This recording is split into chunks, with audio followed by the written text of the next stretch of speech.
500 years ago, a man sat alone in exile, disgraced, forgotten. His name was Niccolò Machiavelli. What he wrote in that isolation would make him one of history's most feared thinkers. It wasn't a poem or a prayer. It was a manual for power, so honest and unsettling that kings banned it, and priests called it evil. But Machiavelli didn't write to glorify darkness. He wrote to expose it. He wanted people to see the world without illusions.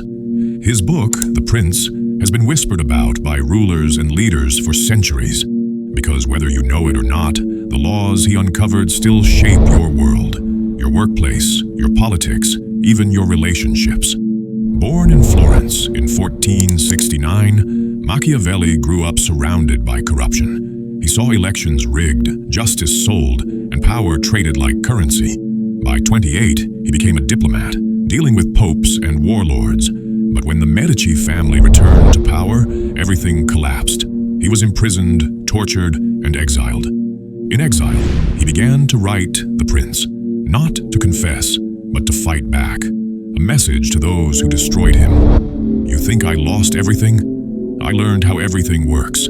Before him, philosophers said a ruler must be good to be great. Machiavelli disagreed. He saw that the world rewards results, not virtue.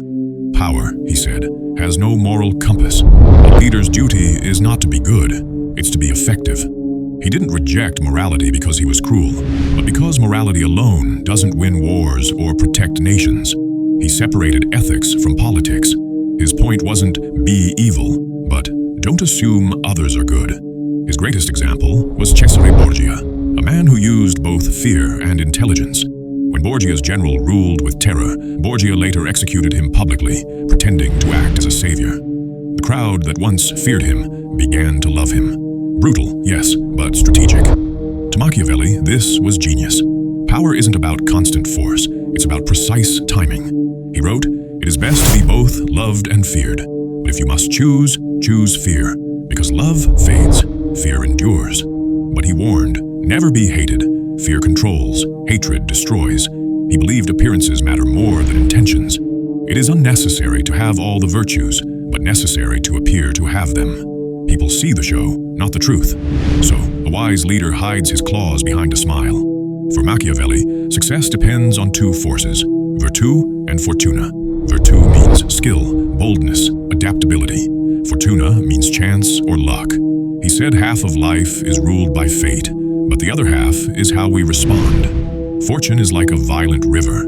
You can't stop it, but you can prepare for the flood.